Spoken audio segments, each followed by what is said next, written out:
So I announced the Jackson County Kayak Fishing Tournaments a couple weeks ago. The first one's coming up on May 20th of 2023. And with that, I've had a lot of people ask me about how it works. Maybe they've never fished in a kayak tournament or maybe not even fished from a kayak. So I wanted to put together some stuff for what you have to have um, to do a kayak tournament. And these are like the base needs, right? So this is, you have to have these things.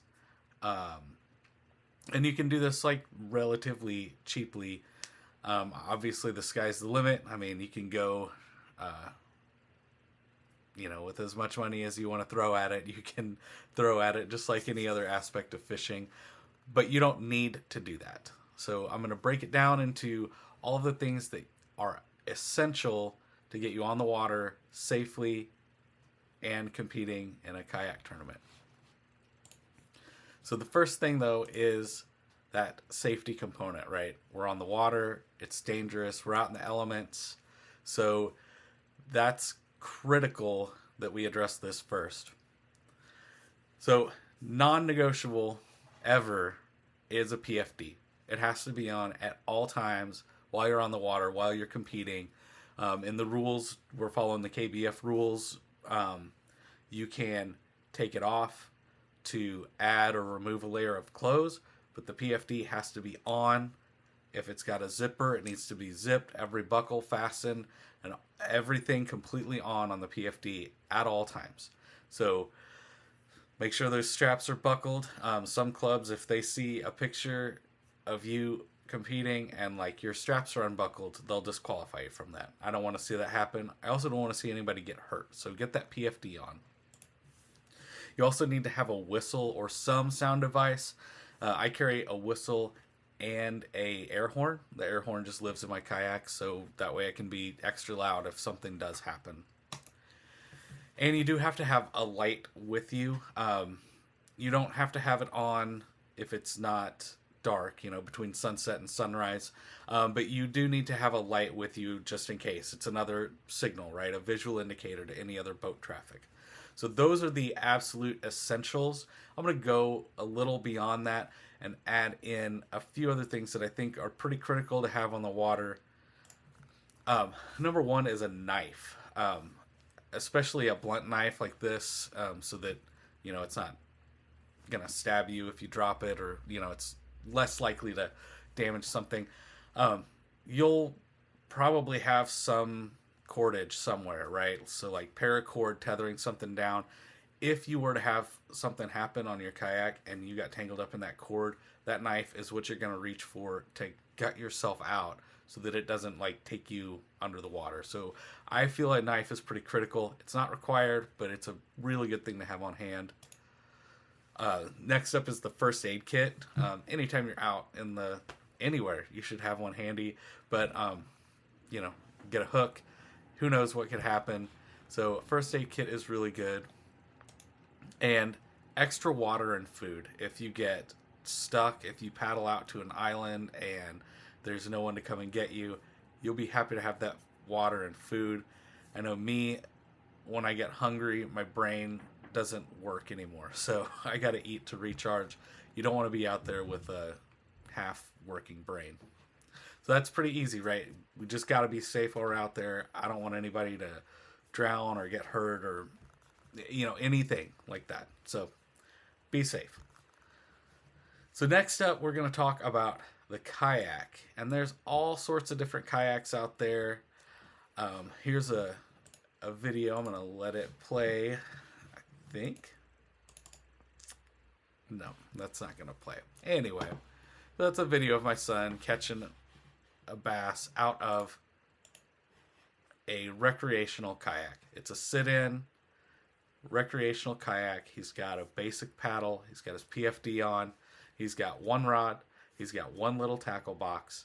And he's out there catching bass on a little ultralight rod, right? So this is all you need.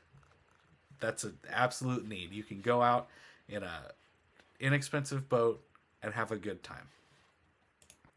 So there are a few varieties of kayak. Sit in, like that's going to be your recreational where you're partway in. These work, right? So we have this exact model and we go out and fish in it. It does work. It's not as comfortable or as easy to fish out of as some of the others that we're going to talk about. But if this is what you have, get it on the water and get fishing. So the next is going to be a sit on top. So that's everything is above, outside. The seat is usually a framed seat. The seat's going to sit up higher. They're going to be more comfortable for a longer day, and you're going to have a lot more room to have stuff, right? To have things. You're going to have room for your rods, more room for rods, more room when you're handling a fish. If you haven't bought a kayak, or if you're looking, definitely, if fishing is your goal, look for a sit on. So then beyond that, we get into the really specialized ones. The one here is a pedal drive. So there's some pedals that move a propeller, some move fins. These are super nice and they're great to fish out of, but they're expensive. I mean, once you get into like pedal drives, you're looking at over 2,000 on up to, 5,000+. So these are great, but you don't have to start there. You can start here on this sit-in today, right? Get one and get out on the water. So it's paddlecraft. You do need a paddle. Even if you have a pedal drive or you end up adding a trolling motor later on, you need to have a paddle because things break and a paddle will get you out of a lot of situations. Paddle, the biggest rule about a paddle is this: buy the best one you can afford. It makes a huge difference. The more money you spend on a paddle, you're going to get better materials, they're going to fit better, they're going to be lighter, and that adds up. Tournaments are 8-ish hours on the water, 8 to 10 hours. Every movement that you take, if you're lifting a heavy paddle, is more fatigue on your body. So buy the best you can afford, right? If you can afford a aluminum one from Walmart, fine, that'll get you by. I used one for an entire year, but upgrading to the best you can get will make a huge difference in your comfort and your time on the water. Here is a little size chart for the paddle. If you're in a sit-in, a lot of those come with a paddle, but probably around a 240 centimeter is going to be good. But once you get into the sit-on tops, you're going to want a longer paddle. I am shorter than 6 foot, and my boats are 34 to 36 inches wide. My paddle's at 260, and I always leave it all the way extended. You're typically going to want a long paddle, especially in those sit-ons. You want that extra leverage to get good grip in the water. So look for that. The size matters a lot, right? You want it to be long enough, but then the quality is critical. So size and quality. But don't let that stop you. Just because you can't go out and buy a $400 all carbon fiber paddle doesn't mean wait. That means wait and get one of those paddles. Get out with what you have. I went a whole year with a $30 paddle from Walmart.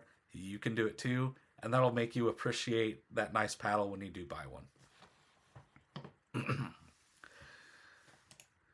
So now we're to competing, right? So it's a little different. If you've had any involvement in any kind of tournament or fishing derby, it's usually weight. If you're in a boat, you store it in the live well and you take them all to one place and you weigh them. Well, it's pretty stressful on a fish, I would think. So that is one thing that I do like about the kayak fishing is it's gentle. It's gentler on the environment and on the fish themselves, because we catch the fish, we take a photo of it, and we release it, right? You release it right away. You release it where it was, not miles away from where you caught it. I really think that's a nice thing to do. I think that makes it better since we're just doing this for fun, right? Usually it's the total of your 5 longest fish. Your software is going to manage that for you, what they call auto cull. So if you have, say, 5 12-inch fish and then you catch a 14-inch fish, it's just going to drop one of those 12-inch fish off. And it's always going to take your longest 5. You, like I said, you catch it, take a photo, you release it right then and there.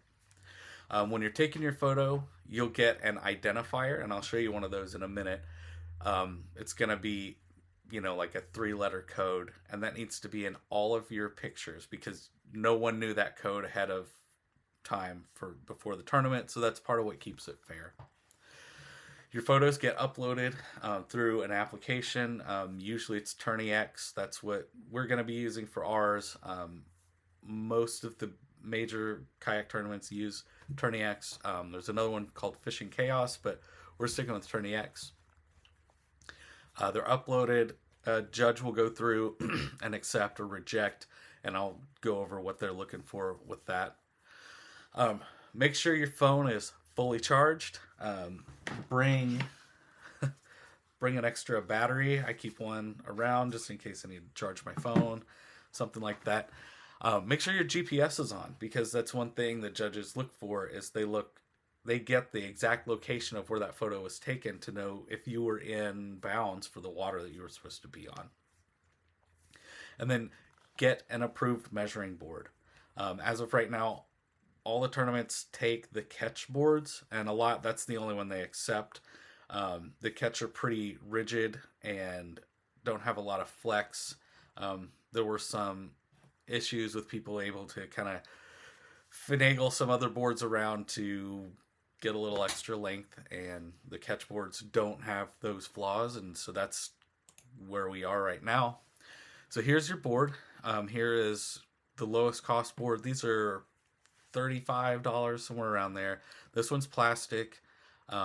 Get the 26-inch one. You would hate to have the smaller one and you lock into that 20 or 21-inch bass and you can't measure it. So definitely get the 26-inch board. The carbonate is just fine. If you need to or you want to, upgrading to the aluminum ones would be nice. But check your tournament rules. I think there are some that specify it has to be that aluminum board. For the Jackson County ones, you don't need an aluminum one. Get one of the catch carbonate ones and you're good to go. Like I mentioned, TourneyX, that's what we're going to use to manage the tournament. That's going to be where you check in, check out, where your fish get uploaded, and where all the judging takes place. There's a big push to use the app itself, which has a camera feature to take the photos. I typically don't. I usually take photos of the fish in my regular camera app with my phone. I take a few photos, which that's a good thing. Take 3 or 4 photos of your fish when you're taking a photo and keep it. So what I do is I catch a fish, snap a bunch of pictures, and then I take a picture of the sky so I know where I break between the fish. You can go ahead and download TourneyX. It's free. You can make your account. There is a paid membership, but you don't have to have that to compete. That's just if you want to keep track of everything over time. So no cost to you there. All those costs get absorbed by the tournament directors as we put these on. There are a few things to be aware of when you're catching your fish. You want the mouth and the tail unobstructed. You don't want to cover the eyes, the mouth, the tail. We want to see that. We are looking for that the fish is alive and healthy, right? So it wasn't drug out there in a cooler and thawed out and placed on the board. You want to make sure the mouth is closed. If the mouth is open, there will be a penalty. So we'll deduct inches from your fish based on that. You also don't want to obscure the tail, like I said, and you want to make sure that the mouth is all the way up against that upright part of your board. So that's also what we're looking for. We want to see that mouth right up against the end of the board, the fish held down, nothing covering the tail, nothing covering the mouth, no fingers in the gills, nothing like that. And you want to have that identifier in the photo.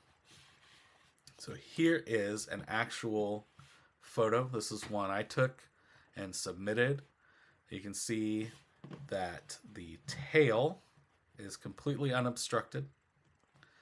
My hand is not in the gills, it's over them. Farther back is usually better, but this guy was remarkably feisty. The mouth is closed, and it's really clear that you can see that is pressed all the way up against that upright part of the board. I do have a X. I made an X in Sharpie on the end of that. Some people will put a sticker there. It makes it stand out a little better on that upright. And in this one, this was the identifier, TDA. So few ways you can do it. When you get the catch board, they've got these identifier holders. That's great. Just keep a Sharpie with you. You can just write it on your hand right there.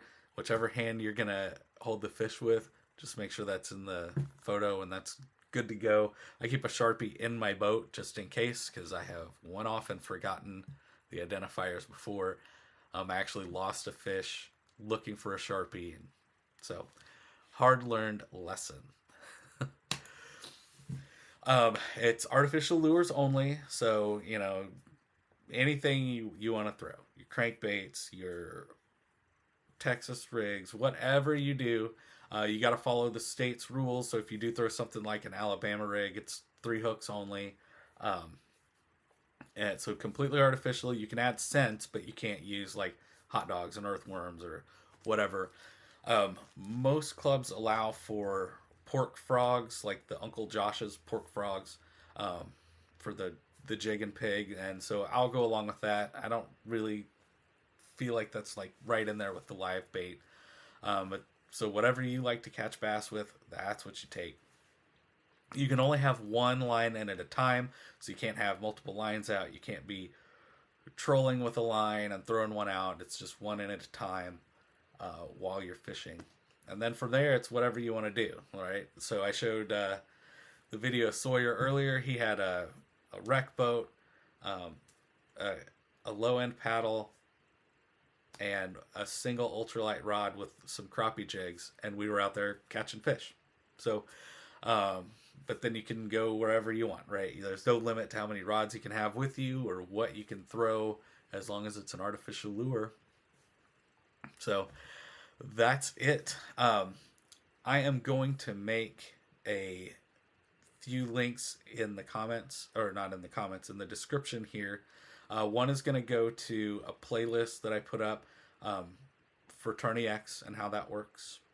I'm also going to link to a few other kind of beginner kayak fishing videos, so check those out and let me know if you have any questions. Pop them in the comments. If you know me in person, send me a text and I'll get it answered. Thanks.